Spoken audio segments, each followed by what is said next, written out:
hablarle de lo que es la vida en el Espíritu.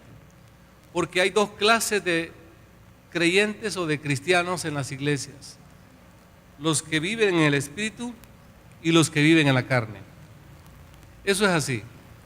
Dos clases de personas en las iglesias: los que viven en el Espíritu y los que viven en la carne. Los que viven en el Espíritu crecen, son fieles, son permanentes, son estables y dan fruto. Los que viven en la carne son personas estacionarias, no son fieles a Dios y tampoco dan fruto. Entonces, veamos lo que es la vida en el Espíritu. Bueno, en primer lugar, la vida en el Espíritu nos trae santidad y nos ayuda en nuestras debilidades, hermanos. Ahora, yo sé que lo que voy a decirles a continuación lo vivimos todos. Romanos capítulo 8, versículo 26. Deje encontrar Romanos 8, 26. A ver, ustedes encontrarán esa cita y si no la ven en la pantalla, dice: y de igual manera el Espíritu nos ayuda en nuestra debilidad. ¿En qué nos ayuda el Espíritu? En nuestra debilidad. Dejémoslo ahí, en nuestra debilidad. Entonces, cuando hablamos de debilidad, hablamos de las vulnerabilidades de la naturaleza terrenal. Hablamos de las tentaciones, hablamos de las luchas que vivimos aquí en la tierra. Porque ¿quién de nosotros que ha venido a Jesús, ya sea recién o hace años, no brega con eso del pecado? Todos tenemos luchas. Por eso no es de extrañarse y no es de juzgar y de condenar a una persona que falla, sino por el contrario, la Biblia dice: vosotros que sois espirituales, restaurarle con espíritu de mansedumbre. Y voy a aprovechar el momento para decirles y felicitarles, porque en esta iglesia tenemos la gran bendición de que no hay chismes, no hay calumnias, gracias a Dios. Bueno, si hay, no me las dicen a mí, pero no existe esa tendencia a juzgar, a criticar y a condenar.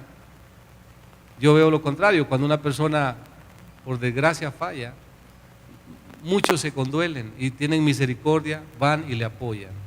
Gracias a Dios por eso, porque he visto estas cosas, las he visto en otras iglesias donde se juzga, se condena y se hace más daño. Pero el Señor dice: vosotros que sois espirituales, restaurarle con espíritu de mansedumbre, considerándote a ti mismo, no sea que tú también seas tentado. Entonces, todos los que estamos hoy esta noche, incluyéndome yo aquí, somos débiles, estamos en el mundo. Pero ¿quién nos ayuda en nuestras debilidades? Es Él. Por eso, cuando uno vive en el Espíritu, vive en la palabra. Y una persona que vive en la palabra echa anticuerpos. Una persona que vive en el Espíritu vive en orando, y esa persona echa anticuerpos, crea defensas. Por eso cuando viene el enemigo y trata de provocarnos, tenemos fuerza, podemos resistir la prueba, porque hemos estado en la palabra y en la oración. Una persona que no es espiritual, entonces, es aquella que está alejada de la Biblia y de la oración, y por eso con facilidad cede, cae. La tendencia de una persona carnal, aunque esté en la iglesia, es buscar el pecado y anda regocijándose en el pecado. Pero una persona espiritual es lo contrario, trata de evitarlo. Entonces, por eso es que es necesario la vida en el Espíritu, porque Él nos santifica. Si hay alguien que nos hace ser santos, es Él. Por algo se llama Espíritu Santo, porque Él nos santifica. La idea aquí es que usted y yo lleguemos a tener eso de ser santos, que nos separemos del pecado y que nos consagremos a Dios. Básicamente son las dos ideas de santidad: separarnos del pecado y consagrarnos a Dios. Nos hace santos. ¿Ya se separó del pecado? ¿Usted ya se separó del pecado? ¿Ya se separó del pecado? Ahora falta la otra: conságrese a Dios, dedíquese. Y esto lo hace el Espíritu Santo. Entonces, cuando usted está luchando con algo, cuando está pasando por una batalla espiritual que no es económica ni familiar, pero es una batalla en la carne, una debilidad que todos tenemos, unos de una manera, otros de otra, acuérdese de esto que le digo: Él nos ayuda en nuestra debilidad. Pues qué hemos de pedir como conviene no lo sabemos, pero Él intercede por nosotros. ¿Con qué?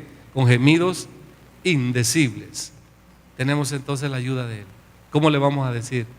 Espíritu Santo, ayúdame. Necesito tu ayuda.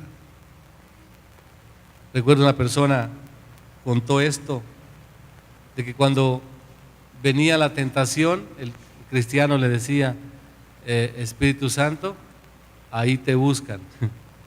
O sea, no me voy a enfrentar yo, vas tú a enfrentar esta debilidad. Entonces una persona espiritual podrá decir, digan todos: Espíritu Santo, ayúdame, no quiero fallar. Eso es ser espiritual. Ahora, en cuanto al mundo, según hemos leído esta noche, el capítulo 16 de San Juan, en cuanto al mundo, el Espíritu Santo tiene una función y es convencer. ¿Convencer a quién? A los que están fuera de la iglesia. Dice San Juan 16:8, Él convencerá al mundo de pecado, de justicia y de juicio. Aquí hay una palabra de consuelo para todos nosotros esta noche. El que convence a los pecadores es Él. Vamos a decir entonces que una iglesia espiritual, cristianos espirituales, genuinamente espirituales en la iglesia, harán que la iglesia crezca. Lo que se va a venir como producto de una vida de santidad en la iglesia, una vida en el Espíritu, es que la gente va a venir, van a querer entrar, van a querer ser como nosotros. No va a haber necesidad de tanto esfuerzo. ¿Por qué? Porque la vida en el Espíritu atrae las personas que están afuera. Su ministerio va a crecer. Su célula, su ministerio se va a ensanchar. ¿Por qué? Porque usted es un líder espiritual o una líder espiritual. Traerá la bendición a su ministerio. Y hermano, y se siente. Una iglesia espiritual se siente. Uno vive dentro de esa iglesia y puede sentir el ambiente espiritual. En pequeños detalles. Cuando uno es espiritual, no va a comer sin orar, ¿verdad? Uno ve, aquí. Uno no se echa palabrotas, ¿verdad? Sino que es cuidadoso en hablar. Uno habla con la palabra, ¿no? Entonces, uno sabe la gente que es espiritual, pues. Por lo tanto, si hay algo que nosotros no podemos hacer, es traer un pecador a nuestras células o a nuestra iglesia. Convencerlo, convertirlo, no lo podemos hacer. ¿Quién lo puede hacer? Yo no lo puedo hacer. Del hecho de lo que estamos esta noche aquí, quien nos trajo fue Él a la iglesia. Él nos convirtió, Él nos trajo de la mano. Bendito sea el Espíritu Santo. Qué lindo lo que Él hace. Ahora bien, en tercer lugar, nos consuela a nosotros. Juan 14:16 habla del consuelo. Dice: mas el Consolador, el Espíritu Santo, a quien el Padre enviará en mi nombre, Él os guiará. Él os enseñará Él os enseñará todas las cosas y os recordará. Pero quiero hablar primero del Consolador. Alguna vez hablé de esta palabra, no sé, recuerdo si la hablé, si no, esta es la primera vez que lo digo para usted. Paracleto. ¿Sabe qué es Paracleto? ¿No? Paracleto es con K de kilómetro, Paracleto. El Paracleto era una persona que sentaban al lado de un condenado. Cuando alguien iba a ser juzgado en una corte, en la antigua civilización de Atenas o Roma, lo sentaban en la corte y al lado de él ponían a una persona, pero no era cualquier persona, era el más influyente de la ciudad. El hombre más influyente de la ciudad lo buscaban para que viniera a estar al lado del condenado, y a ese se le llamaba Paracleto, que quiere decir el consolador, y este hablaba por el acusado. Entonces, el tener a esa persona de gran influencia al lado le servía de gran ayuda, de gran consuelo, fortaleza al que estaba siendo juzgado. Por eso el Señor dice, más el Consolador, el Espíritu Santo, el que está ¿al lado de quién? De nosotros, el que nos consuela. Vean ustedes, si no es necesario pues tener a alguien que nos consuele. ¿Quién de ustedes ha pasado por las noches oscuras de la desesperación, de llantos, de dolor? Yo sí. ¿Alguien ha pensado incluso suicidarse? ¿Alguien ha pensado tomar cualquier otra decisión? Porque no haya para dónde hacerse. En un momento económico hay gente que se quita la vida. En un momento de desilusión sentimental hay gente que se quita la vida. Hay personas que no hayan cómo pagar sus compromisos financieros, sus deudas, y terminan quitándose la vida. Hay muchas situaciones que vivimos de gran angustia, pero cuando uno vive en el Espíritu, ahí surge la fortaleza. Ahí viene el Señor y nos inyecta ánimo para seguir viviendo. Y aunque uno no le haya salida a una situación, de pronto el Espíritu Santo nos hace ver el final del túnel, porque el que nos consuela realmente es Él, el Consolador. Por eso cuando Jesús se fue, los discípulos estaban tristes. Decían, hemos pasado 3 años y medio con Él y hemos compartido de todo con Él, comida, viajes, de todo, hemos visto milagros y Él es nuestro Señor, pero se nos va porque Él les había dicho que se iba. Y lo que hemos leído esta noche dice que tristeza embargó sus corazones. Y a lo mejor habían comentarios entre ellos, se nos va nuestro Señor. Pero Él dijo, me conviene que me vaya, porque si no me voy, el Consolador no vendría a ustedes. Pero si me voy, lo enviaremos, mi Padre y yo os lo enviaremos a ustedes. Y estará con ustedes todos los días hasta el fin del mundo. Él será el otro Consolador, porque yo fui el primero, pero Él será el segundo Consolador. Hermanos y hermanas, esta noche quiero decirles que el que me ha sacado a mí de las grandes luchas es Él, el Espíritu Santo. Y aunque no lo podemos tocar ni lo podemos mirar, pero ahí en la cama donde lloramos, ahí está Él. Ahí en el rincón donde nosotros agonizamos, ahí está Él. Ahí en el carro, muchos hemos llorado en el carro, aferrados al volante hemos llorado, no hallándole una solución a los problemas, pero ahí está Él, el Consolador. Bendito Consolador que está con nosotros. Y no lo digo esta noche con emoción porque tengo que predicar algo bonito, lo digo porque realmente Él es el único, su papá, su mamá, sus hijos, nadie podrá llenar como llena el Espíritu Santo de Dios. Él es el gran Consolador. Por eso es bueno que entendamos que entablar una relación con el Espíritu Santo es como entablar una relación con alguien que amamos. Si usted ama a alguien, usted está cerca de esa persona y entabló una relación. Yo veo en el Facebook cuando ponen, me llamo fulana de tal y tengo una relación con fulano de tal. Ahí lo ponen, ¿no? Eso quiere decir que están noviando y que de pronto se van a casar, tal vez. O uno pone ahí casado. ¿Se ha fijado? Casado. Yo no he visto a nadie que ponga viudo o divorciado, pero sí ponen, tengo una relación con y estoy casado o casada. Esta relación de la cual les hablo esta noche es la más importante. Es la relación con el caballero más lindo de todo el mundo. Nunca nos va a fallar. ¿Cuánto le hablaron este día?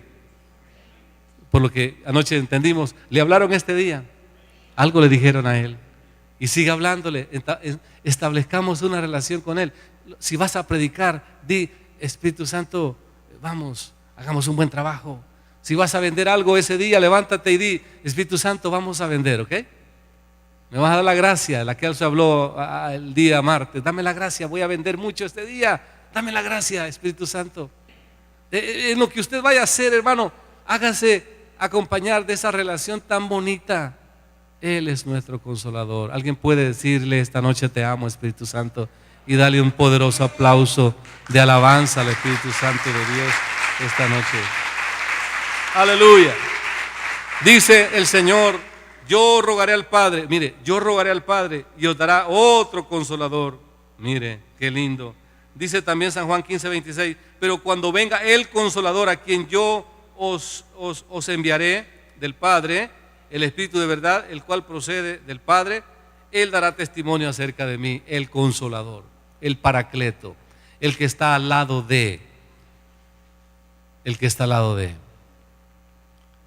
Tú no tienes papá, porque hay muchos casos de esos. Llévese esto esta noche, Él está al lado suyo. Usted es una viuda y no tiene esposo, Él está al lado de. Usted no tiene un trabajo remunerado y está angustiado. Le digo esta noche en el nombre de Él, está al lado suyo. Está al lado suyo. Usted no le ha contado a nadie lo que le pasa y está sufriendo. Él está al lado de.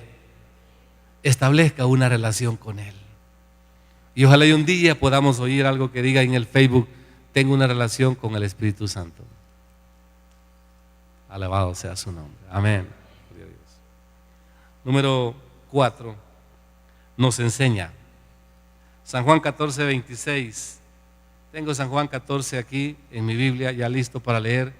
Y dice: mas el Consolador, el Espíritu Santo, a quien el Padre enviará en mi nombre, Él os enseñará todas las cosas y os recordará todo lo que yo os he dicho.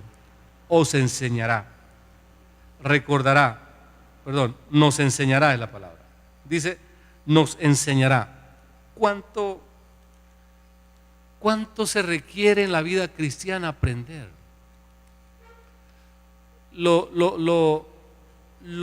Las ciencias, lo secular, lo del mundo, uno lo aprende. Aunque no a perfección, pero uno lo aprende.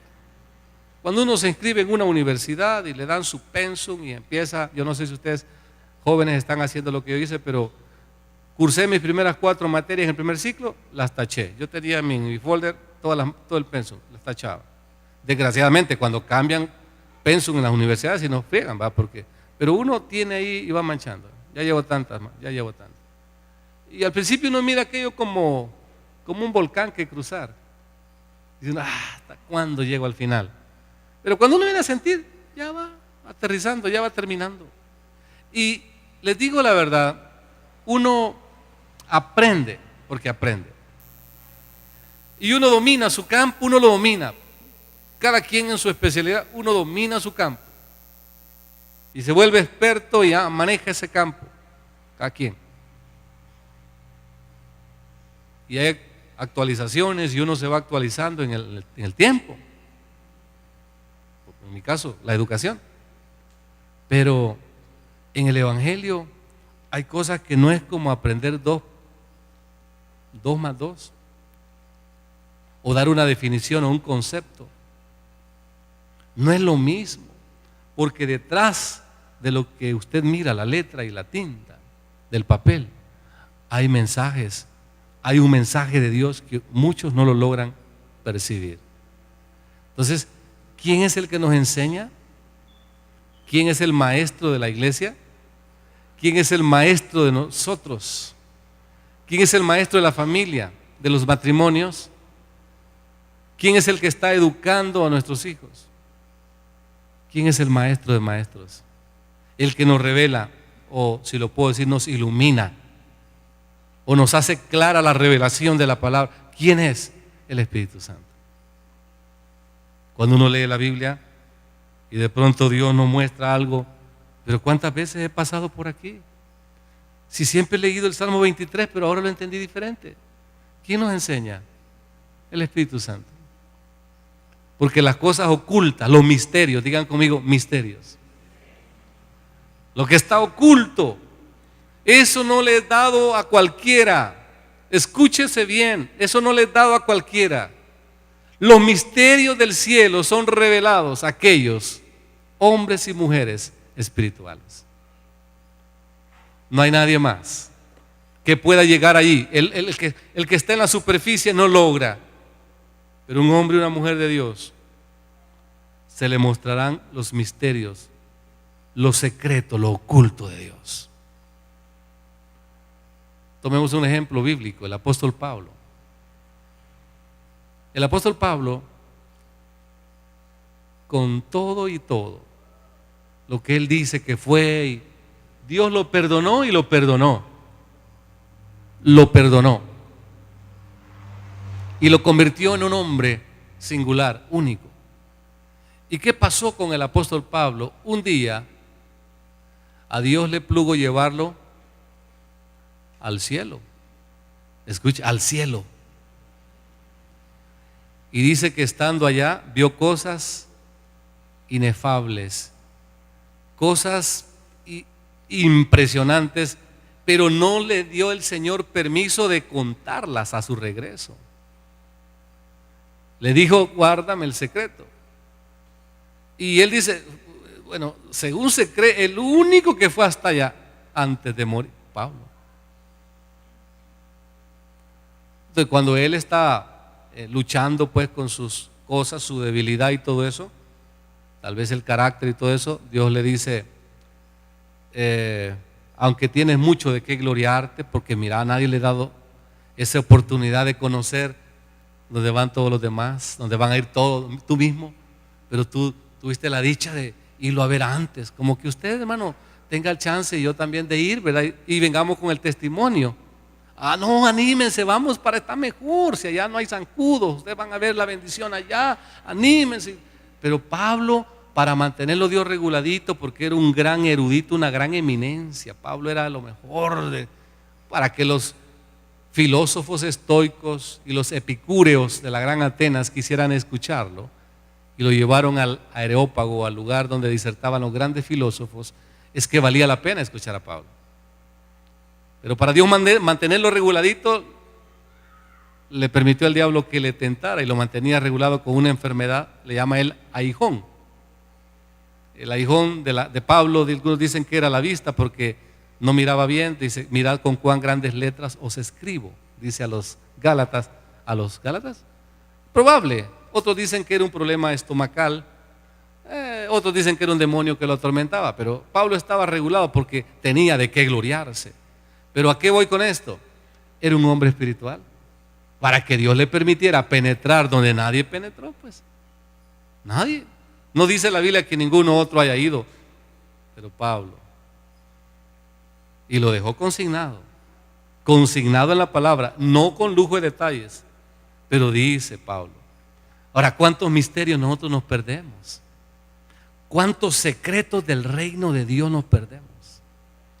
Hermanos, si usted es espiritual, aún en los sueños, Dios le hablará.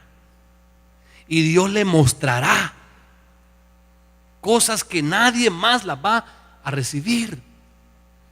No presumo ser espiritual. No, yo creo que necesito mucho. Necesito mucho. Pero a mí Dios me ha mostrado cosas impresionantes. Tengo 3 que ahorita se me vienen a la cabeza, a ver cuántas le logro contar. Una fue cuando fue la ofensiva. Antes, como 8 días antes, Dios me mostró, y eso fue en un sueño. Y yo me miraba huyendo y los aviones disparando, y miraba a mantita blanca. Bueno, los que salimos, ¿se acuerdan que salimos con una manta blanca?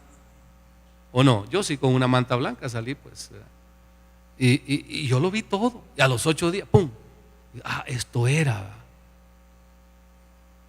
Aquí había un hermano en la iglesia, ese es el segundo. ¿Se acuerdan del hermano Rosángel Genovés? ¿Y cómo fue? Mi esposa, estábamos durmiendo y de pronto empecé yo a gritar en la mañana, ¿ve? Y yo decía el nombre de él, el nombre del hermano, yo lo decía. En la mañana ella me pregunta, ¿y por qué lo llamaba? ¿Por qué hablaba? ¿Por qué le gritaba? Y yo lo vi en una gran angustia, pero una angustia, no recuerdo qué angustia, pero yo lo gritaba, el nombre de él. Y yo le dije, es que lo vi en una gran angustia. No había pasado un mes cuando llegó a la casa llorando, que su esposa tenía cáncer, y la esposa de él muy jovencita, los dos de esta iglesia. Y murió la hermana, murió rápido. Al año de que ella murió, todos recordarán que lo mataron a él. Y fue duro, ese hermano yo lo lloré. Pero Dios me lo puso. Ahora, hay veces que en la palabra hay misterios. Yo por tiempo no le cuento, pero hay misterios, hay cosas que Dios nos muestra en la palabra, nos revela, hermano. No solo cosas que van a pasar, no, cosas de contenido espiritual que Dios nos muestra. Pero qué importante es la vida en el Espíritu. Una vida en el Espíritu es rica. ¿Es qué? Es rica en contenido, es rica en revelación, es rica. ¿Por qué? Porque esa gente percibe lo que otros no perciben. Succiona del reino del cielo cosas que otros no. Vive en otro nivel. Y sin jactarse, quiero decirle que el que es espiritual ni se jacta, pero él sabe cosas que otros no saben. No sé si me voy a entender. Si hasta en la dar la mano a otro, uno, cuando está espiritual, algo uno siente. En la plática con alguien uno siente, uno sabe. Hay discernimiento. Dios pone cosas en uno. Pero cuando uno está mundano, todo carnal, viendo televisión todo el día, pasándola ahí en pecado, ¿qué revelación? ¿Qué Dios nos va a mostrar? Nada, hermano. Por eso es bien triste con la gente cuando ha hecho el devocional. No, fíjese que no lo he hecho, pero ahorita lo voy a hacer todos los de la semana, ahorita. ¿Por qué no? ¿Ha leído su Biblia? No la he leído. Y si no la ha leído, tampoco ha orado. Y una pobreza. Por eso que las iglesias de hoy somos muy emocionalistas. Y así como nos emocionamos para entrar, nos emocionamos para salir. No tenemos el carácter. No somos sólidos. Un buen cristiano va a ser de todos los tiempos. Va a ser firme, va a ser sólido en la casa de Dios. Va a dar fruto. Se va a ver en él, en ella, lo que es. Dios le va a mostrar cosas. ¿No les parece esto muy lindo, hermano? ¿Qué más? Nos enseña, ahora nos recuerda. El mismo versículo que leí dice: recordará todo lo que os he dicho. Más que una acción de repetir las palabras textuales de Jesús, el Espíritu Santo es dinámico y no se limita a la monotonía. Nos hace una exposición creada de la obra de Cristo. A los discípulos os recordará todas las cosas. Es por eso que el único que puede darle un dinamismo a nuestro trabajo en Dios, en la obra de Dios, es Él. Él nos recordará, traerá memoria. En el caso de los discípulos, lo que había pasado en el ministerio de Jesús, Él os recordará todas las cosas. Y uno necesita eso, porque a veces uno sin intención uno va olvidando ciertos hechos, ciertas cosas, y a veces son tan grandes las bondades de Dios en el pasado que cuando viene la prueba uno se olvida y le da tanta importancia a la prueba, al dolor, y se olvida de lo que Dios ha hecho en el pasado. Creo que a Israel mismo le pasaba eso. ¿Cuánto Dios hizo en el pasado con ellos? Pero cuando venían las dificultades se echaban para atrás. Y muchos han sido en la iglesia del Señor, han sido bendecidos y terminan pagándole mal tal vez no a Dios, pero terminan haciendo cosas que no deberían, habiendo sido sanados de una enfermedad, habiéndole levantado el Señor esas personas, terminan fallando porque olvidaron cosas que Dios había hecho en sus vidas. Si alguien nos recordará, y aún la palabra cuando la necesitamos, Él nos la pondrá, nos recordará. Qué lindo. ¿Qué más? El Espíritu Santo nos regenera. Juan 3 también habla Jesús a Nicodemo. Respondió y le dijo: de cierto te digo, que el que no naciere de nuevo no puede ver el reino de Dios. Y Nicodemo era maestro, escuche bien, era maestro de las Escrituras, pero no entendió cuando le dijo Jesús: tienes que nacer de nuevo. él pensó que era meterse en el vientre de su mamá otra vez. Pueden imaginarse ustedes, siendo maestro, y esta expresión no la entendió. Tienes que nacer de nuevo, Nicodemo. Y cuando dijo él, pero ¿cómo puede hacerse esto? ¿Puede acaso el hombre volver a entrar al vientre de su madre? No, Nicodemo, lo que es nacido de la carne es carne, pero lo que es del espíritu, espíritu es. Y te digo algo más, Nicodemo, el viento sopla de donde quiere y oye su sonido, mas ni sabe de dónde viene ni a dónde va. Así es todo aquel que es nacido del espíritu, un misterio. Algo que no se puede explicar en términos humanos. Las palabras se quedan cortas porque lo que Dios hace es misterioso. La sangre de Jesús nos limpia ¿de qué? De todo pecado. Y lo que antes fue ya no es. Y ahora se llama nueva criatura. Porque todos nuestros pecados fueron lavados, limpiados por la sangre preciosa de Jesús de Nazaret. ¿Quién lo hace? Él. Yo le llamo a esto un lavado. En mi lenguaje, cuando yo enseño la palabra, como hay 5 elementos de la salvación, que es la fe, el arrepentimiento, la regeneración, la santificación y la justificación. Y cuando yo enseño la teología, digo, bueno, cada una de estas tiene una explicación. Y para mí la regeneración es nuevo nacimiento, implica un lavado, una limpieza. Una limpieza para poder habitar en la familia de Dios. Dios nos llama y nos trae de allá, pero venimos sucios, inmundos, sucios, pero en harapos, apestosos, de pecado. Dígame si no. Uno viene mal, pero viene el Señor y para que nos haga parte de su familia nos hace una limpieza, es la regeneración. Yo le digo a la gente, cuando ustedes van a lavar su carro, ¿dónde lo llevan? Al car wash, me dicen. Ah, y queda bonito, sí. Pero como usted no es carro, el Señor a usted le hizo un menguesh. Le digo un menguesh que lo limpia. Y ahora somos hijos de Dios y habitamos en la familia de Dios. Somos de la familia, somos de la linaje de Dios. Pero ¿quién nos regenera? Él. Porque regeneración no es abstención.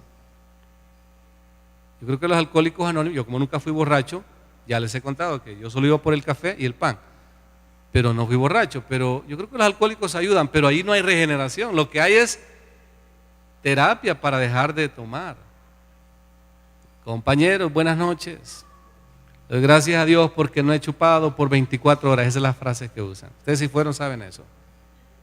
Me han dado ganas, compañeros, he estado a punto de chupar otra vez, pero no lo he hecho. Gracias a Dios. Todos son discursos, todas las noches. Y de veras que la gente eso los estimula, los ayuda. Pero el verdadero cambio, porque regeneración es un cambio, pues. La regeneración o el nuevo nacimiento es un cambio de fondo. Cambió totalmente. Y uno se sorprende. ¿Y cómo es que esta persona pudo cambiar? Y en mi trayectoria como hijo de Dios he visto a muchos que desde lo que yo sé de ellos, lo miraba como bien complicado. ¿Cómo puede cambiar esta persona? Pero los he visto después transformaditos. Me imagino que esta noche hay gente que era imposible cambiarlos de otra manera, pero quien los transformó fue el Espíritu Santo de Dios. Y ahora ¿qué somos, hermanos? Nuevas criaturas. De modo que si alguno está en Cristo, nueva criatura. Habla diferente, vive diferente, se conduce diferente. Es una nueva criatura. ¿Y qué sabe usted de los niños? En mi caso los huelo porque huelen. O no huelen cuando la cabecita, ¿no? Huele que está a la par y vea que ya no tanto, pero el niño huele. Otra cosa, el niño usted lo castiga hoy, 15 minutos después lo está besando a usted. Dígale que está a la par, usted es nueva criatura y yo también. Pero ¿quién nos hizo nuevas criaturas? Él, el Espíritu Santo. Ahora bien, el Espíritu Santo nos vivifica porque nos da vida. ¿Cómo estábamos? Efesios 2:1 dice que estábamos muertos en delitos y pecados, muertos. Entonces, cuando dice que nos hizo de nuevo, porque el Padre nos hizo, nos hizo allá en Edén, ¿verdad? A través de Adán. Y porque Adán pecó, nos dejó una herencia pues muy mala, ¿no? Entonces, cuando anduvimos fuera de Dios, ¿cómo estamos? Muertos. El alma estaba muerta, no tenía conciencia de Dios, pecábamos y no nos sentíamos redargüidos, no nos daba pena ni pedíamos perdón a Dios. Eso era, no sentíamos nada. ¿Quién sentía algo cuando pecaba en el mundo? Hasta se reía. Ah, hice tal cosa, le robé a fulano.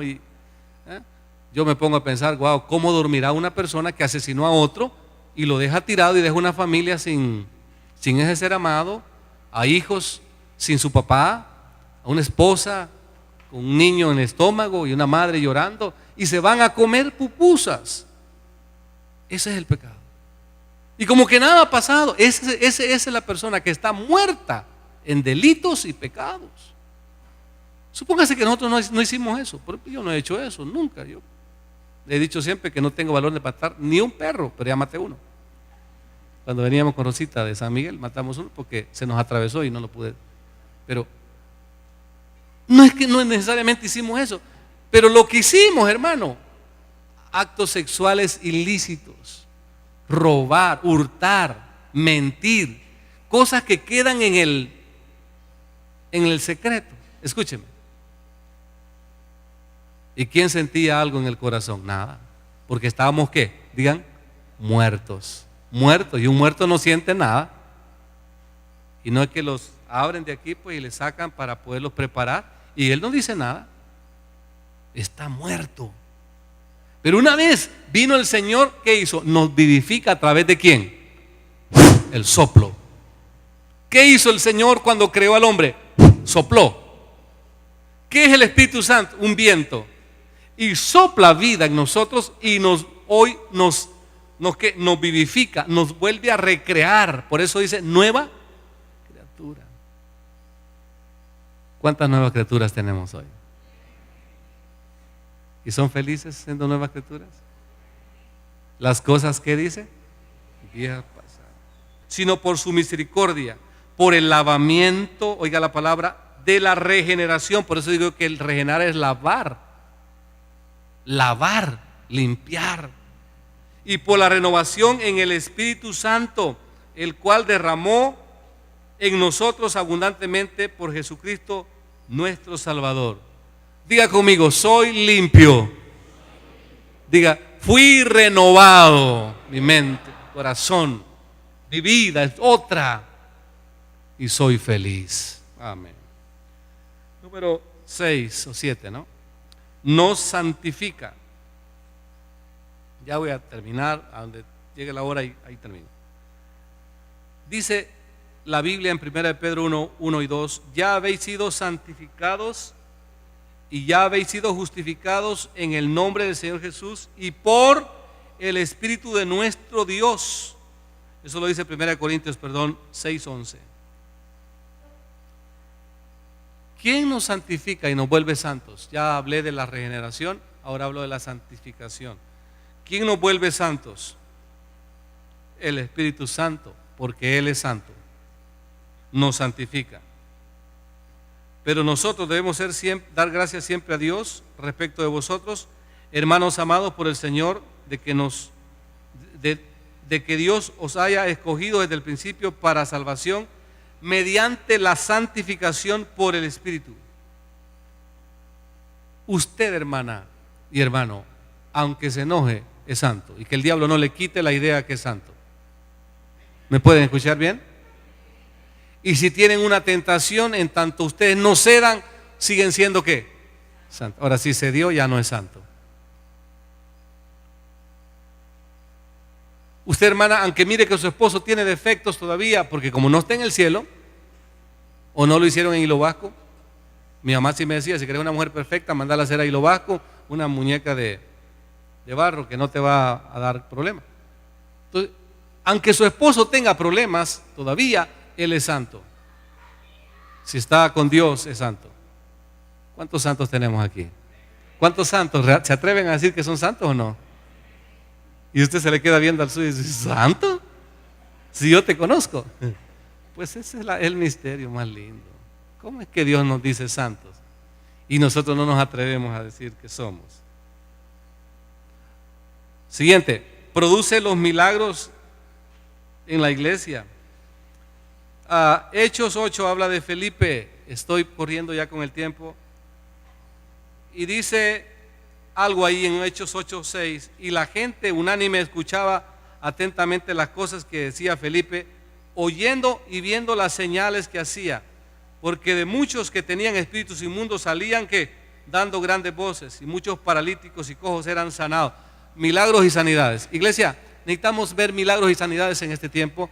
Sí. Es más, nosotros mismos necesitamos milagros de sanidad, ¿sí o no? Y necesitamos milagros en nuestras vidas. Hoy, llevémonos esto a nuestros hogares. El único que puede provocar los milagros es Él.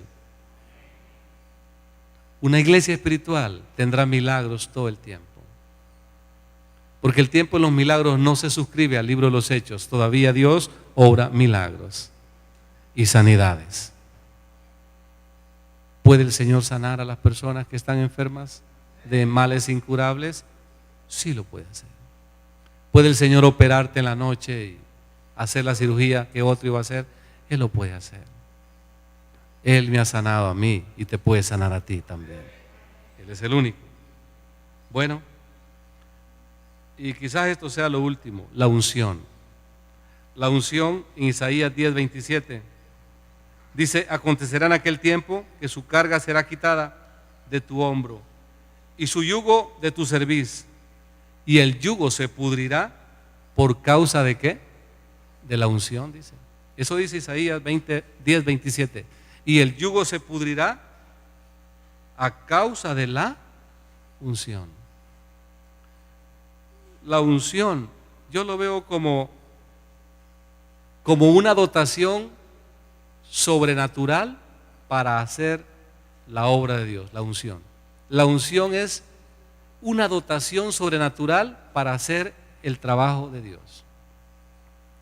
Las personas se transforman bajo la unción. Gedeón, ¿qué tal Gedeón? Gedeón fue transformado por la unción. Quizás el ejemplo que pega aquí es Sansón. ¿Tenía Sansón la fuerza para hacer lo que hacía y siempre era un hombre con gran fuerza? No. Sansón era un hombre común y corriente. Lo era. Pero ¿cuándo es que Sansón reventaba cuerdas? Cuando se soltaba de esas ataduras que le ponía Dalila. Mataba leones con las puras manos. Yo eso lo miro. ¿Ustedes creen en la Biblia, hermano? Porque cuando uno mira eso y no es tan espiritual, ¿no será un cuento ese? Matar un león con las manos, vaya al zoológico ahí y dételo. No, hombre, pero ni un gato, hermano. Pero un león con las manos lo despedazaba. Pero para mí lo más fuerte es cuando lo mataron, que le quitaron los ojos y quedó como espectáculo. Y esa noche Sansón dijo: Señor, hónrame por última vez, honra mi fe por última vez. Y les pidió que lo llevaran a la columna del edificio. Y lo pusieron ahí, empezó a mover así suavecito, y de pronto, y se vino todo el edificio. ¿Quién de nosotros hace eso y empieza a mover? Aquí lo hallamos el otro año moviéndolo y no se ha caído. Pero este tipo empezó con la unción, papá. Y como ¿cuántas personas habían ahí? No acaso como 3,000. O sea, un edificio, imagínense qué clase de edificio botó. Se murió él, pero murieron todos los enemigos. ¿Quién hace eso? El Espíritu Santo, la unción. Tú bajo la unción te transformas, te conviertes en un instrumento poderoso en las manos de Dios. Y la unción, ¿qué dice? ¿Pudrirá qué? El yugo. Traerá fruto a la iglesia. Será una gran bendición que la unción venga. La unción en el Antiguo Testamento era por el aceite, ¿no? Caía el aceite y una persona que le caía el aceite era ungido de Jehová. El Espíritu Santo es mencionado como aceite, es decir, un símbolo del Espíritu es el aceite. ¿Será bonita la vida en el Espíritu? ¿Será de anhelar la vida, la relación con el Espíritu?